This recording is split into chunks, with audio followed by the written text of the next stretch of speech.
ሰላም እንዴት ናችሁ? ዳናይት ነኝ። ያያችሁ ያላችሁት #ዳናይት ነው። በህይወታችን ትልቁ ጸጸት መዘግየት ነው። ቆይ ዛሬ ቆይ ነገ እያልን የምንወዳቸውን ሰዎች መውደዳችንን ሳንገልጽላቸው ለውለታቸው ደግሞ ምስጋናችንን ሳናቀርብላቸው ልናጣቸው እንችላለን። እንኳን ለአባቶች ቀን በሰላም አደረሳችሁ።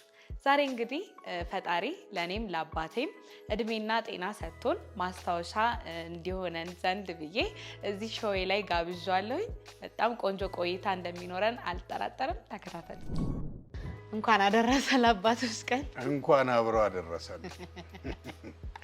ዛሬ አባቶች ቀን በማስመልከት ሾው ላይ ጋብዣለሁ። እንደ ምስጋና እራታችንን እንበላለን፣ ሻምፓኝ እንጠጣለን፣ እንጫወታለን። በዛውም አንተን አስተዋውቃቸዋለሁ ማለት ነው። በጣም ደስ ይለኛል። በጣም ደስ ብሎኛል። ይሄን በማድረግሽም በጣም አመሰግናለሁ።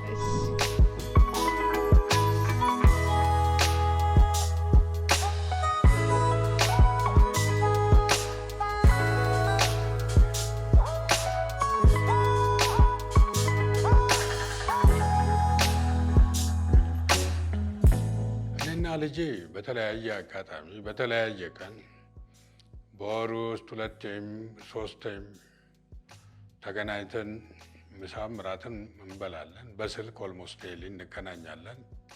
ይሄኛው ግን ብዙም የማይገኝ እድል በመሆኑ እጅግ ከፍተኛ ደስታ ነው የሚሰማኝ።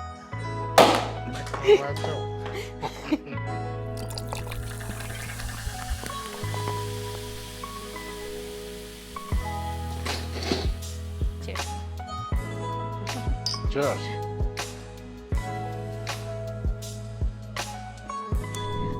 አሁን ወደ ጨዋታችን እንገባለን። ተወልጄ ስታይኝ ተሰማ? ከባድ ጥያቄ ነው። እንግዲህ መጀመሪያ እኔ መጓጓት የጀመርኩት ሆድ ውስጥ እያለኝ ነው። ከዛ ተወራርደ ነበረ። ወንድ ልጅ ነበር የምትፈልገው? አሁን አስታውሳለሁ። ከክርስትና እናትሽ ጋር ነው። ክርስትና እናትሽ ነፍሰ ጡር ሆና ሴት ልጅ ነው እሷ ትፈልግ የነበረው። እኔ ወንድ ነው የምትወልጂው አልኳት። በዋይን ነው የተወራረድ ነው። የሚጠጣ ዋይን ማለት ነው። አዎ ወይን ቪኖ የምንለው አንድ ጠርሙስ የተረታ አንድ ጠርሙስ ሊገዛ ነው። በጣም ለሴት ልጅ ጓጉታለች። አልሆነም። ወንድ ልጅ ወለደች። ተረታች። ለእኔ ዋይን ከፈለች። ትንሽ ጊዜ ቆይቶ አንቺ ምጥ መጣ። የምጥ ዕለት እኔ ውርርዱ ምኑም ትዝ አላለኝም። ምክንያቱም እናትሽ ዘሆል ናይት ነው ያማጠችው። ዘሆል አንድ ማታ ሙሉ ነው እሱ ያማጠችው። አልሆነም። ይዤ መንገድ መሄድ ነበረብኝ። በመኪና መንገድ ላይ ነው ምጥ የተወለድችው። እንግዲህ ቴንሽኑም ይመስለኛል። አሁን ምናልባት ከብዙ አባቶች አንጻር እኔ አንዩዥዋል የሆነ እድል የገጠ ምክንያቱም ልጄን እጄ ላይ ነው የተቀበልኩት።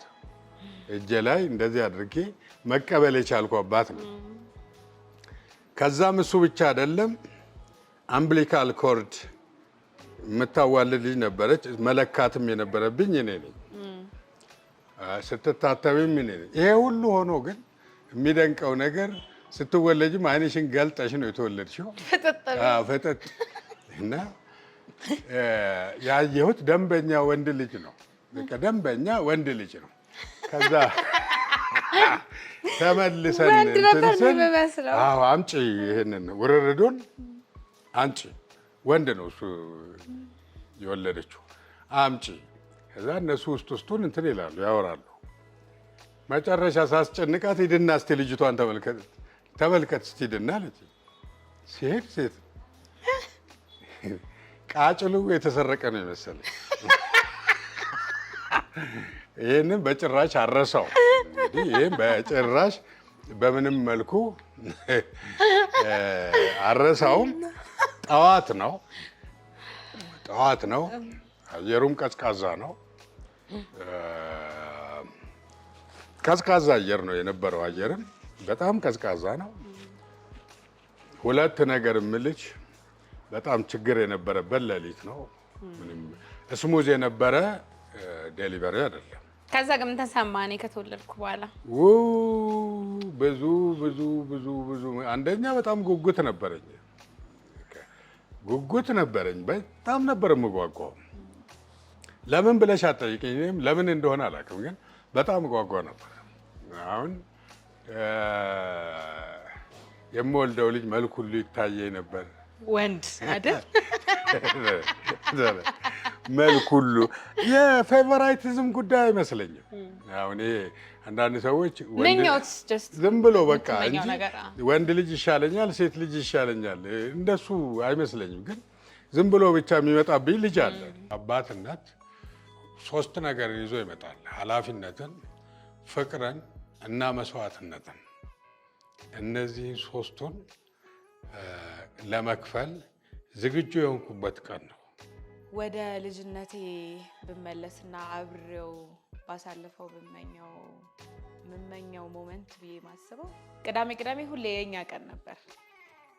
እሱ እስከ 6 ሰዓት ነበረ የሚሰራውና እዚህ ራስ ሼል አካባቢ ነበረ ቢሮ እና ጠዋት አብረን እንሄዳለን። ቢሮ ውላለሁ እሱ ስራ እስከሚጨርስ ድረስ እዛ ውላለሁ ምናምን።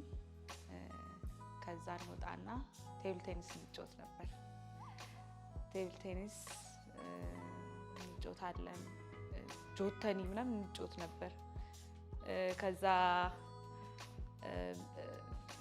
ምሳ ምናምን በልተን ማስታውሰው እዛ አካባቢ ራስ ሼል አካባቢ የነበሩ ሰዎች እንዳለ ያውቁኝ ነበረ። በቃ በሱ ማለት ነው። እዛ አካባቢ በደንብ ይታወቅ ነበር የዛኔ ስራ ቦታው እዛ ስለነበርና የመክብብ ልጅ ነው ያሉ በቃ በጣም ያጫውቱኝ ነበረ። ቅዳሜ ሩቲናችን ሁል ጊዜ አንድ አይነት ነው። ከዛ ቴኒስ ምናምን ተጫውተን ምሳ እንበላለን። ከዛ ፀጉር ቤት እንሄዳለን። ፀጉር ቤት ይወስደኛል። ፀጉሬን እስከምሰራ ድረስ ቁጭ ብሎ ይጠብቀኛል። ለሰኞ ቅዳሜ ነበረ ፀጉሬን እሰራለሁ። ቁጥርጥርም ከሆነ ምናምን አንዳንድ ጊዜ ማዘር እሑድ ትሰራኛለች። ቅዳሜም ግን ፀጉር ቤት ይወስደኝና ያሰራኛል። ከዛ እኔን በመኪና ይልከኝና ወደ ቤት ያው ከጓደኞች ጋር ፈታ ይላል። አይሆንም እንጂ ቢሆን እኔ እስከምሞት ድረስ ከልጄ ጋር ባሳልፍ ነው የምመርጠው። ግን አይሆንም፣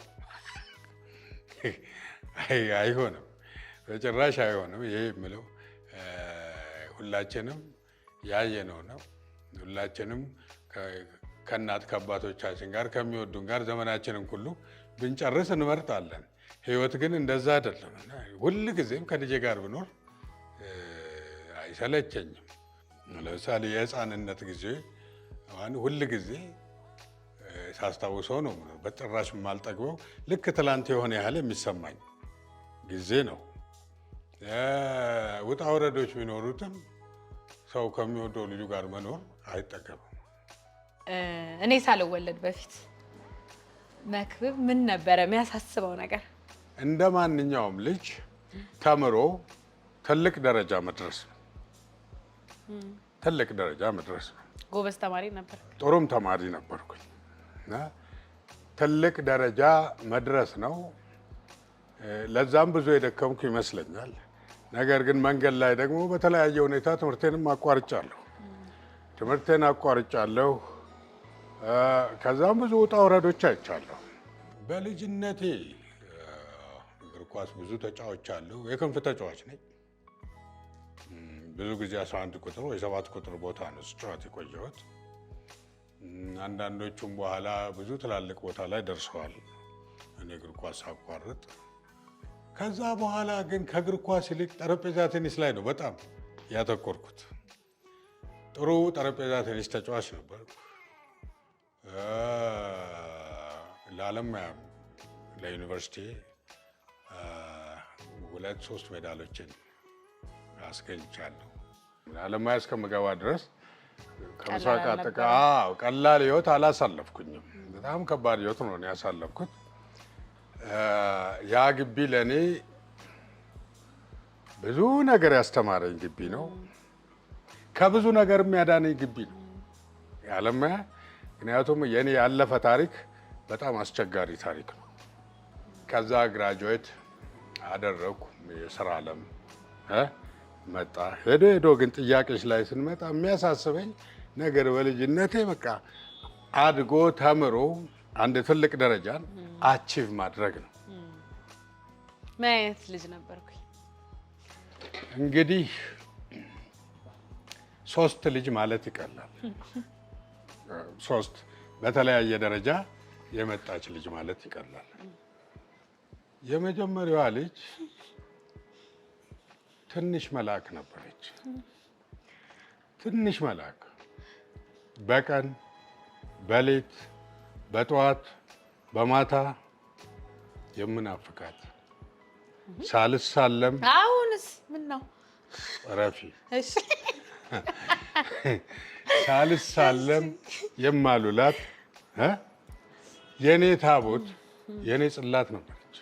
የመጀመሪያ ልጅ አዲስ አበባ አብሬያት ካለሁ የትም ቦታ አብሬያት ካለሁ አብሬያት እያለሁ ልክ እንደ ዘፈኑ የምትናፍቀኝ ፊልድ ሲሄድ በምናቤ ተሸክሚያት የሚሄድ ስተኛ የማትለየኝ ሁለንተና ነበረች። ከዛ ያቺ ልጅ አደገችና ሌላ ልጅ መጣች።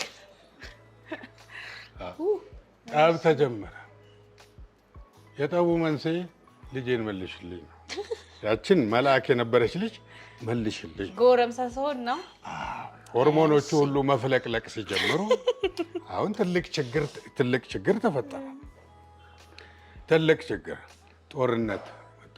አንዱ እንግዲህ ነገር ሰው የአንድ ልጅ አባት ሆኖ እሷው ስትጠፋበት እጁን አጣጥፎ የሚመለከት አባት አለ። በኔ እንደገና እኮ ያን ያልጠፍቼ ነበር እንዴ ምን ቀረሽ? ምንድን ነው የቀረሽ? አይደለ ትንሽ እኔ ልል ብሆን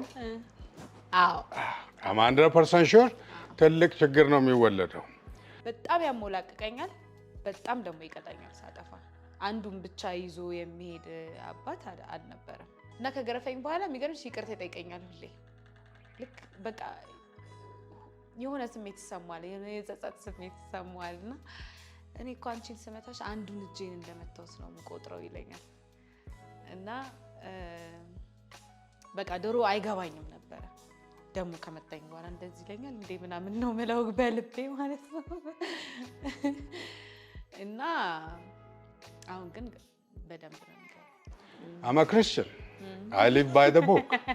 መጽሐፈ ምሳሌን ካነበብሽው መጽሐፉን እየተገበርክ ነበር። እንደሱ ነው የሚለው። ልጁን የማይቀጣ በበትር የማይመታ ይገለዋል ነው የሚለው። ከዛ ያ ዘመን ረጅም አይደለም። ደስ የሚለው ነገር ግን በነገራችን ላይ ሳልጨርስ አንድ ነገር ልንገርሽ። ልጁን የሚመታ ሰው የሚመታው የራሱን ገላ ነው። ልጁን ከተማታ በኋላ የሚያዝነው ሀዘን እጅግ በጣም ከባድ። እሱ ልጠይቅ ነበረ። ምን ነበረ የሚሰማ? ሪሞርስ፣ ጸጸት፣ ክፉ ጸጸት፣ ከሆድ ውስጥ በቀልድ የማይወጣ ጸጸት። ሁሌ ይቅርታ ይጠይቀኝ ነበር ከመታኝ በኋላ። በነገራችን ላይ በጣም ጸጸት፣ ክፉ ጸጸት። ምክንያቱም ሰው የራሱን አካል ነው የሚደበድበው፣ የራሱን አካል ነው የሚቀጣው። ምርጫ ስለሚያጣ ነው። ምርጫ ስለሚያጣ ነው። አንዱም ከእግዚአብሔሩም ጋር የነበረኝ ጠብ አይደለም። አንድ ሰተህ ሀውካ እሷኑ ስትበላሽ እንደዚህ ዝም ትልብኛለህ። አንዱም እንግዲህ ኦቨር ኤክስፔክቴሽን ነው። አሁን አንዱም እኮ ችግር እኔ ጋ ነው ያለው። ያቺ ትንሿ ልጅ በቃ እንደዛው መልአክ እንደሆነች ትቀጥላለች ብዬ ነው የማስበው።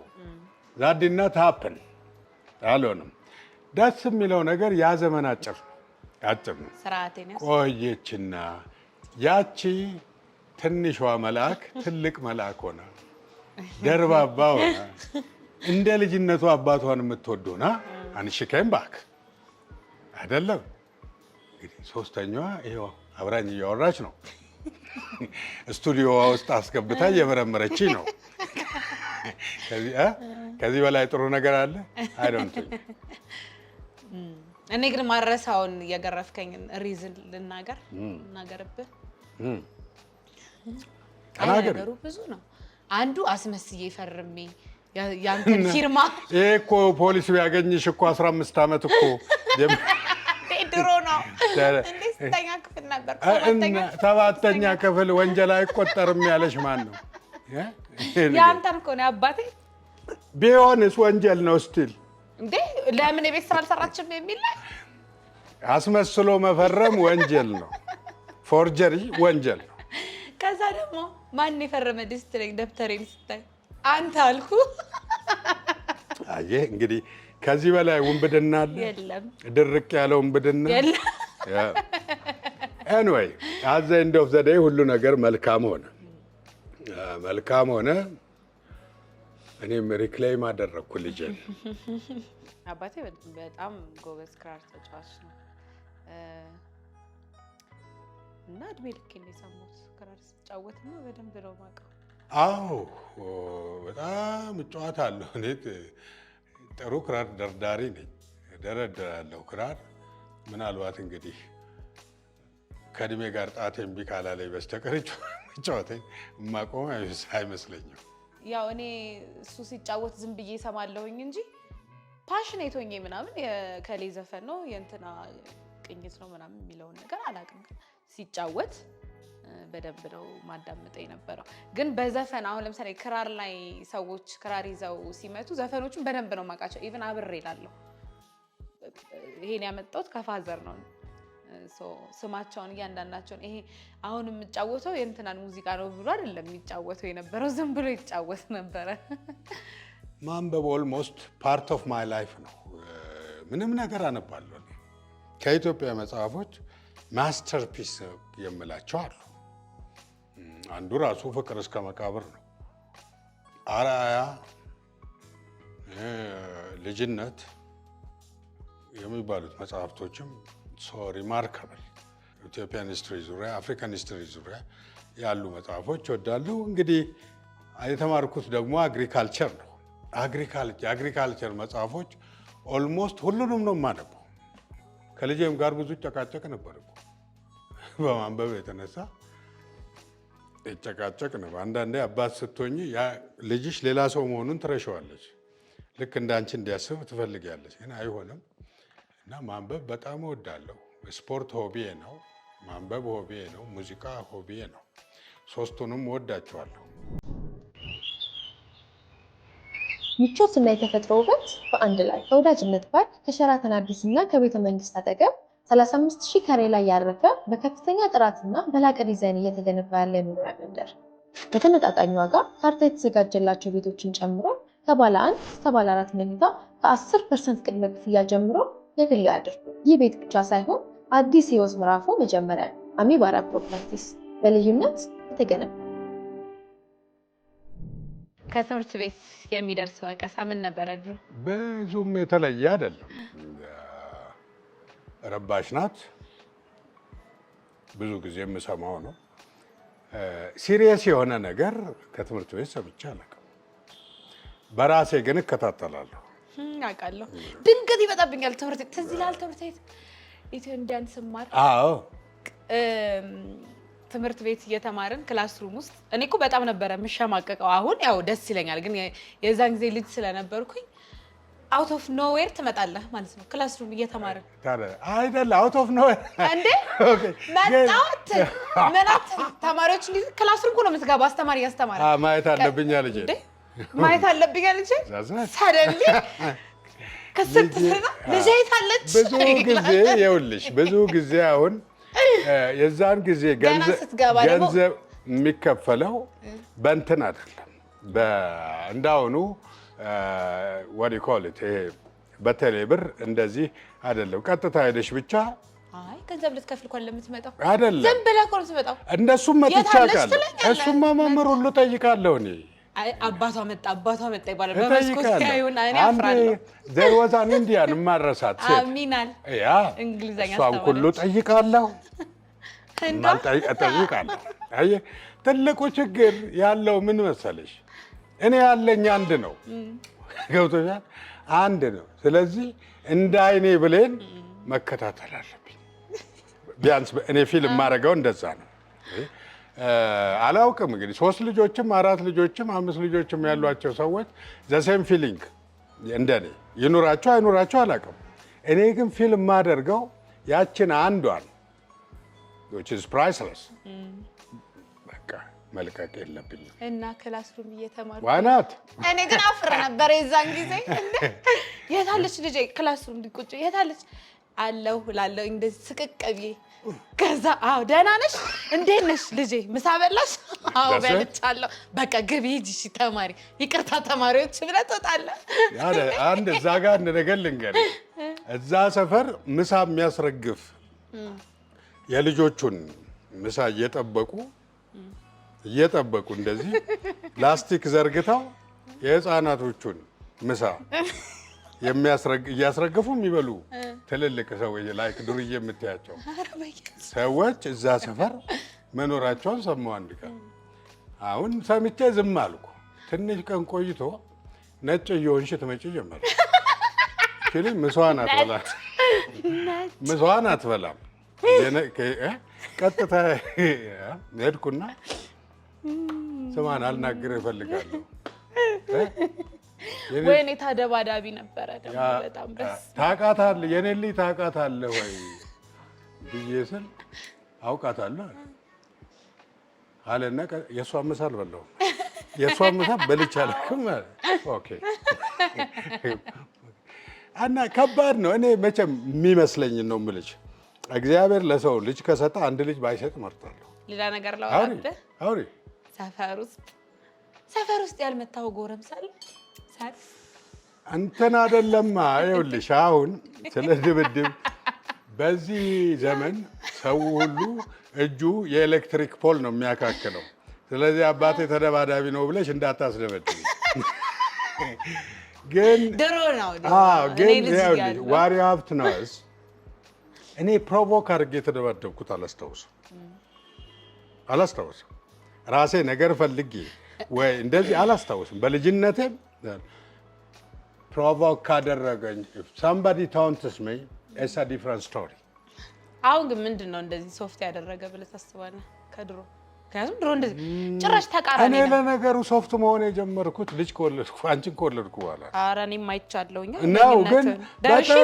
ነው። ግን በጣም ወደ ታች ምክንያቱም በቃ አሁን ሪስኬ በዛ። ልጄ ምን ትሆናለች? ውሸት እንዳይመስልሽ ሰው ልጅ ሲወልድ ፈሪ ይሆናል። በትክክል መውለድ ፈሪ ብቻ አይደለም፣ ብዙ ነገር ያደርጋል። በመጀመሪያ ደረጃ መውለድ ሁለት ትላልቅ ነገሮች አሉት። አንዱ ፍቅር ነው። የወለደ ሰው ልጁን ያፈቅረዋል። ልጁን እስካፈቀረው ድረስ ደግሞ የሚከፍለው መስዋዕትነት አለ። ያ መስዋዕትነት ብዙ አይነት ነው። የገንዘብ ነው፣ የኑሮ ነው። ከዚህ ቀደም እንደኖረው አይኖርም። ልጠጣ ቢል አይጠጣም። አማርጬ ልልበስ ቢል አይለብስም። ቅድሚያ ለልጁ ይሰጣል። ባህሪው ላይም ከባድ ተጽዕኖ አለው። ከባድ መስዋዕትነት አለው። ግልፍተኛው ተደባዳቢው ሰውዬ አሁን እኔ አንድ ነገር ሆኜ አንድ ነገር አድርጌ ለእስር ቤት ብዳረግ ልጄ ምን ትሆናለች ብሎ ራሱ መጠየቅ ይጀምራል። ስለዚህ ብዙ አይነት መስዋዕትነትን ያስከፍላል። እንግዲህ ኃላፊነት የሚሰማው አባት እስከሆነ ድረስ ነው።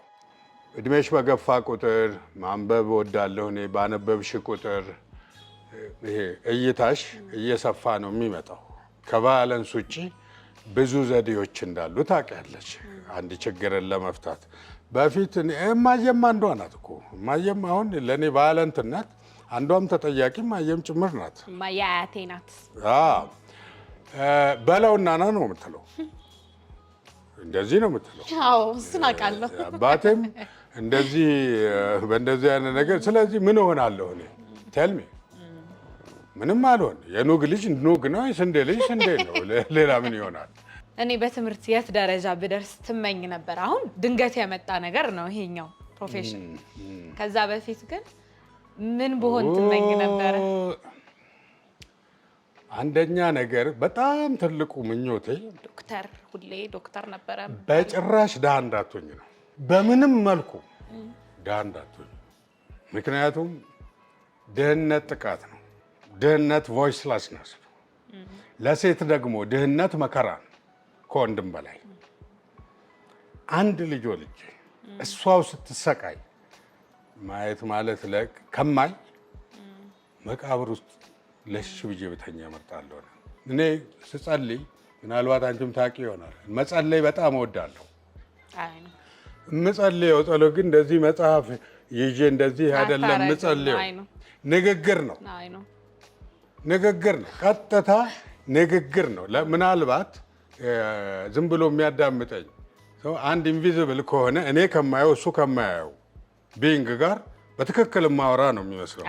ስበሳጭም እንደዛ ነው። ምን ስላረኩ ነው የምለው እና ሁል ቀን የምለው ትሰማለህ እኮ ስትጸልይ በነገራችን ላይ ምክንያቱም ኢሞሽን ገብቶሻል፣ የሆነ ነገር ይወስደኛል እና ዋት ሃቭ አይ ደን ቱ ዩ ነው የምለው ስበሳጭ ራሱ። አንዳንድ ጊዜ ምንም ሶሉሽን የማጣለት ጊዜ አለ። ሳጣ ሶሉሽን ያጣሁለትን ችግር ቁልፍ አድርጌ ወይም ደግሞ በጣም ያዘንኩበትን ነገር በቃ እምባ እየወረደ ነው ከፈጣሪ ጋር የምጨቃጨቀው ነው። ሁል ጊዜ በእድሜ በሙሉ ብዙ መጥፎ ነገሮችን አድርጌያለሁ። ከብዙ ነገር ያወጣኝ እግዚአብሔር ነው። ከብዙ ነገር የጠበቀኝ እግዚአብሔር ነው።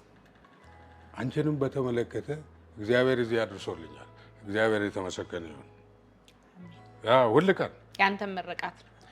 በዚህ ምድር ላይ ኃላፊነት የሚሰማቸው እስከሆኑ ድረስ ሚሊዮነሩም አባት ድሃውም አባት ሁለቱም ልጃቸውን ለማውጣት ደረጃ ለማድረስ ይደክማሉ። እዚህ ውስጥ ዳኛው እግዚአብሔር ነው። ደክም ያለው አልደከምኩም አይደለም፣ ግን የኔ ድካም ነው ብዬ አላስብም። እግዚአብሔር የኔን ልጅ መረጠልኝ። እሱ እግዚአብሔር የተመሰገነ። ይህን ሳልል ብሄድ በጣም በጣም በጣም በጣም ምክንያቱም እኔ ውስጥ የነበሩ ብዙ ከባድ ጭንቀቶች ነበሩ። አንዳንዱ ምንም ቃል አይገልጸው መልሼ ልናገር ብል ከባድ ነው። የአንድ ልጅ አባትነት ብዙ ጊዜ ከባድ ነው፣ አስቸጋሪ ነው እና እግዚአብሔር ከዛ ልጄን እዚህ ደረጃ ላይ አደረሰልኝ፣ ከምጠብቀው በላይ ሰጠልኝ። ስለዚህ እሱ እግዚአብሔር የተመሰገነ ይሁን። ክሬዲቱን መውሰድ አልፈልግም፣ የቄሳርን ለቄሳር መስጠት። ሌላው እንግዲህ አካዴሚካሊ ያው ሰው ነኝ። እንደ ሰው ሜዲካል ዶክተር ብትሆኚ ኢንጂነር ብትሆኚ እጅግ በጣም ይወዳል። እንዲያውም ይገርመኝ ነበር፣ አንዳንድ ችሎታዎችሽ በጣም ይገርመኝ ነበር። አሁን የማረሳቸው ነገሮች ለአሻንጉሊቶችሽ የምትሰሪያቸውን ልብሶች ሁል ጊዜ አረሳቸው። በጣም ነበር የምሰራው እኔ ልጅ ማንንም ልጅ አይቻላቅም ዮሐና ፓንታይ ጋር እንደዛ አድርጎ ለአሻንጉሊቱ እጅግ የሚገርሙ ልብሶችን የሚሰራ ልጅ እኔ አይቻላቅም። እና አንድ ትልቅ ፐርሃፕስ አን ኢንጂነር ሜዲካል ዶክተር እንደዚህ ትሆኛለች ብዬ ነው የማስበው። ግን ሁልጊዜም ለራሴ የምነግረው ነገር አት ኤኒ ኤክስፐንስ ልጄ ድሃ መሆን የለባትም። እግዚአብሔር ሰምቶኛል። ዌል ኦፍ እግዚአብሔር የተመሰገነ ይሁን። ከገዛልኝ ነገሮች እኔ እንጃ ብዙ ነገር ይገዛልኝ ነበረ። የሚበራ ጫማ ምናምን ይገዛልኝ ነበር። አይ ማለት ማረሳው ምናምን ብዬ ቴዲ ቢር፣ ቢጫ ቴዲ ቢር ነበረች። እሷን አረሳት፣ ምክንያቱም ረጅም ዓመት ቆይታለች ከኔ ጋር። የሆነ ጥጧ ምናምን እስከሚወጣ ድረስ ነው የቆየችው አርጅታ። እሷን ቴዲ ቢር አረሳት። ፎቶ ላይ ካለች አሳያቸዋለሁ ካገኘሁት። የእጅ ሰዓት እና የምትብለጨለጭ የእጅ ሰዓትም ነበረች። አባቴ የገዛልኝ ሰዓት ምናምን እያልኩኝ ትምህርት ቤት ጎርርባቸው ነበረ። ቲቪ ላይ ስታይኝ ምን ተሰማ? መጀመሪያ ደስ ነው ያለ፣ ደስ ነው ያለ። አትሊስት አሁን ማይ ዶተር ኢዝ አሳምባዲ ቲቪ ውስጥ። ስለዚህ በጣም ነው ደስ ያለ። አንዳንዴ ራሴንም ነው ያየሁት። ልጅ ሆኜ የነበርኩትን መክብብን ክብ ፊት ያለውን መክብብን ነው የተመለከትኩት። እኔ ኢትዮጵያ ውስጥ ሁሉም ቦታ ሄጃለሁ ኦልሞስት ኦል። ከዛ እሷን የተካሁ ነው የሚመስለኝ። አሁን ልዩነቱ ምንድን ነው? እኔ እንደሷ በየካልቸር ውስጥ ጠልቄ አልገባሁም። እሷ የእያንዳንዱን ብሔረሰብ ካልቸር ውስጥ ጠልቃ ላይቭሊሁድ ውስጥ ጠልቃ መስራት ችላለች። መስራት ብቻ አይደለም፣ በየጊዜው ፕሮግራሞቿ እየበሰሉና እያማሩ ነው የመጡት። ይህ እጅግ በጣም ያስደስተኛል። እሺ እስካሁን እንኳን ብዙ ገልጸኸኛል፣ ግን እስቲ ገለጻት ብትባል እንዴት አድርገህ ነው የምትገልጸኝ? አባቷ እንግዲህ ከኔ አንጻር አባቷን እጅግ በጣም የምትወድ ለአባቷ ሁሉን ሳክሪፋይስ የምትከፍል ዳዲስ ገርል ትልቅ መልአክ አለችኝ። አሁን የሚቀረኝ ነገር በእኔ በኩል ብዙም የሚቀረኝ ነገር የለም። ዩኖይት የሚቀረውን ነገር የምሟገትበትን የምጨቃጨቅበትን ነገር አንቺም ታውቂዋለሽ፣ እኔም አውቀዋለሁ። ትዳር እሺ በቂ በቃል ቃል ባትገልጸኝ ይሻለኛል። ቤት ውስጥ የምትለኝ ደግሞ ለሚዲያ ደግሞ ሰሞታ ልታቀርብ ነው። ሌላው ከዚህ ሳልወጣ እኔ እንጃ እንግዲህ አላውቅም፣ የማረሳቸው በልጅነት ውስጥ የማረሳቸው መጥፎ ጊዜዎችን አስታውሳለሁ። አንዱ ጊንጥ የበላሽ ጣቴ ከሽንኩርት ጋር ከቆላ የመጣች ናት። ምንም ሌላ ታሪክ የለው። ቀኑ እሑድ ነው። እኔ እኮ ቤት ቴሌቪዥን እያየሁ ነው። ሞመንቱን አስታውሳለሁ። እኔ ቤት ቴሌቪዥን ቁጭ ብዬ እያየሁ ነው። 5 ሰዓት አካባቢ እንትና ማናት እናዬ የእኛ ሰራተኛ እሷ ትከትፋለች። እንዲህ እኮ ነው የጨበጥኳት። ትከትፋለች። መክተፊያው ላይ ጊንጧ አየሽ ከሽንኩርት ጋር ወጥታ ቁጭ ብላለች። መክተፊያው ላይ ብድግ አድርጋ ስጨብጣት ጥሩ አድርጋ ገባች። የጮህሽው ጩኸት ራሱ አይረሳኝ። እኔ ራሴ እንዴት ተነስቼ በርሬ ወደ ኪችኑ እንደመጣው አይታወቀኝም። የወሰድኩት እርምጃ ፈጣን ነው። ጥሩ ስራ እኔ እሱ እንዴት እንደመጣልህ ነው የሚገርመኝ። ወዲያው እንዴት አይዲያው መጣልህ? አንደኛ በየቆላው ኖር ያለው እኔ። ስለዚህ ቶሎ ያንን ቦታ እጅሽን አስሬ ይሄንን መውጋት ነው። ጥቁር ነገር ወጣ። ወጋው። ቬነሙ ብዙም ርቀት አልሄደም። እሱ ከወጣ በኋላ ወስጄ አንቲቬነም ማስወጋት ነው። ኧረ ከዛማ ጠበስካት ጊንጧል። እሷን እሳት ውስጥ እንዳረርኩ ትረር እሳት ውስጥ ጨመርኳል። አሁን ከዛም ያስቅ የማረሳው ጌጤ ናት። የማትረሳኝ በጣም ጌጤ ደግም ሰው ናት፣ ፈሪም ናት። ደግነቷም እናት ማለት ናት ጌጤ። እንግዲህ ግቢውን ለቅቄ ልሂድ፣ ግቢው ጠቅላላ በጊንጥ ተወሯል አሉ ያለችውን እሱን አረሳው። ሌላ በጣም እኔም አንቺም ሰራተኛችንም ሶስታችንም አይደለችም ናኒ ሶስታችንም ልንሞት የነበረበትን ዕለት አልረሳውም። ሁሌ ነው የምናገረው የነበረው ሁል ጊዜ የከሰሉ አንተ ክረምት ነው ከሰል ቤት ውስጥ አታስቀምጪ ሁል ጊዜ ነው የምለው። እሱ አንፎርቹኔት አንዳንዴ እኔ ሳላይም ትረሳዋለች ወይም የጠፋ እየመሰላትም ይመስለኛል፣ አላውቅም። ብቻ ሶስታችንም ህይወታችንን ልናጣ የነበረበት ነው። እግዚአብሔር እንዴት አድርጎ እኔን እንደቀሰቀሰኝ በዛ ሌሊት በእውነት አልረሳውም። ኦልሞስት እኔ የለሁም ነበር እኮ አይደል? ሁላችንም የለንም። እኔ በእንቅልፍ ልቤ በህልሜ ከሆነ ሰው ጋር ድብድብ እየተደባደብኩ ነው እና ሰውየው እኔን ጥሎኛል መሬት ላይ። በህልምህም ነበር እንደምትደባደብ? መሬት ላይ ጥሎኛል ሰውየው። አሁን እንዴት አድርጌ ይሄን ሰውዬ ከላይ ላይ መወርወር አለብኝ። ሰውየውን ከላይ ላይ ወርውሬው ብድግ ስል ጭንቅላቴ እንደ ጥይት ሲጮህ ነው የሰማው። ይሄ እንስራ ያከለ ነው የመሰለን ጭንቅላቴ። በቃ እንደዚህ አይነት ራስ ምታት በእድሜ በሙሉ አላውቅም። እኔ ሰው ሌላ ሰው እንደዚህ አይነት ራስ ብቻ መራመድም አልቻልኩም። እየተደናበርኩ በደመ ነፍስ የመጣሁት አንቺ ጋር ነው። ትዝም ይለኝ ስመጣ የሚል ነገር ነው። በአንድ እጄ አንቺን በሩን በአንድ እጄ ከፍቼ አንቺን ውጭ አድርጌ ልጅቷን ጎትቼ ከተኛችበት ማውጣት አለብን። እሷም እንደዛው አትሰማም። ስለዚህ ሶስታችንም ውጭ እንደዚሁ ስንተፋደር አሳዛኝ የመጨረሻ ቆሻሻ ያ ሳምንት እጅግ የተረገመ ሳምንት ነው። ምንም በሚቀጥለው ቀን እንትን ነበረች፣ ተፈታኝ ነበረች፣ ፈተና ነበረኝ። ስለዚህ እጅ መናገር አለብኝ እንደምንም ኦልሞስት ሴትዮዋን በአንድ አይኔ ነው ያየው። እንደዛ አይነት ራስ ምታት እንደዛ የሚቀፍ ስሜት በምድር ላይ ያለ አይመስለኝም። እሱን አረሰው። እጅግ ክፉ ቀን ተጠንቀቁ ከከሰል እጅግ ክፉ ቀን። መጀመሪያ አባቴን ሳስብ ፍቅር ነው የሚመጣልኝ። ፍቅር፣ ደግነት፣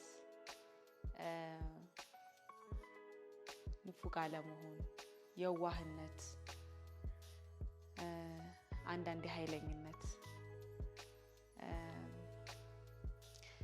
በልጁ ምንም የማይደራደር ሰው ሁሌ ኤቭሪ ሲንግል ዴይ ማታ ማታ ስልክ ሳያወራኝ አይተኛም። ቀኔን ጠይቆኝ እንደውም አንዳንድ ጊዜ ስልክ እኔ ላላነሳለት እችላለሁኝ ምናምን ካላነሳውለት ቴክስት አድርጎ አይ ኦኬ ምናምን ብሎ ይጽፍልኛልና ማታ ማታ ሁል ጊዜ ስልክ ስናወራ 30 ሰከንድ የሚሆን 1 ደቂቃ የሚሆን 30 ደቂቃ የሚሆን መጨረሻ ላይ ሁል ጊዜ ማትቀር ወርዳለች። 2 ወርዶች። አንደኛው እግዚአብሔር ይጠብቅሽ፣ ከዛ ቀጥሎ እወድሻለሁ አይቀር ሁሌ እና ጓደኞቼ ኢቭን ልክ ስልኬ ሲጠራ ዳድ የሚለው ስልክ በቃ እወዳለሁ እወድሻለሁ ደግሞ ተባባሉብን እንግዲህ ይሉኛል። እስካሁን ቆይታው እንዴት ነበር? ግብዣ እንዴት አገኘኸው? እንግዲህ በጣም ጥሩ ነው። በጣም ቆንጆ ነው። እንደዚህ ያምራል ብዬ አልጠበቅኩም። ስንት ሰዎች ሆኑ ከልጃቸው ጋር በዚህ ደረጃ እንደዚህ ቁጭ ብለው ማውራት የቻሉት አላውቅም። እኔ ግን በጣም ላኪ ነኝ። ይህን እድል በማግኘቴ እጅግ በጣም እግዚአብሔርንም አንቺንም አመሰግናለሁ። እኔም በጣም ላኪ ነኝ እንዳንተ አይነት አባት ስላለኝ። ታንክ ዩ። ያው እኔ እንዳንተ ንግግር አልችልም፣ ግን ታውቃለህ ውስጤ አይ ነው የውስጤን ታውቃለህ። አይ ነው። ታንክ ዩ። እጅግ መልካም ልጅ ናት። በተለይ ለእኔ እና ለቤተሰቤ እጅግ መልካም ልጅ ናት። እኔ አንዳንድ ጊዜ ሰው ግራ ይገባኛል። 2 ፕላኔት ላይ የሚፈጠሩ ሰዎች አሉ። አሁን አንዳንድ ሰው ልጅ አይጠይቀኝም እንደዚህ ሲሉ እሰማለሁ። የኔ ልጅ ደግሞ ሁል ጊዜ ከኔ ጋር ነው። ከቤቱም ወጣ ስቲል አብረን ነው ያለ ነው። ከቤት ወጣ ራሷን ችላ ነው የምትኖረው፣ ግን ስቲል አብረን ነው ያለ ነው። ኦልሞስት ዴይሊ በስልክ እናወራለን። በወር ውስጥ እንደተመቸ ምሳም እራትም በየሆቴሉ አብረን እንበላለን። ሩቅ አይደለም እና የምመኝላት በላይፍ ውስጥ ትልቁን ምኞቷን አቺቭ እንድታደርግ ነው። ትልቁን ምኞቷን ለትውልድ የሚተላለፍ አገሯን የሚያኮራ ትልቅ ነገር አቺቭ እንድታደርግ ነው የምመኝላት። ታደርጋለችም ብዬ ተስፋ አደርጋለሁ። ብዙ ነገር በማናገናዝብበት ወቅት ብዙ ነገር ልናስቀይም እንችላለን ወላጆቻችንን።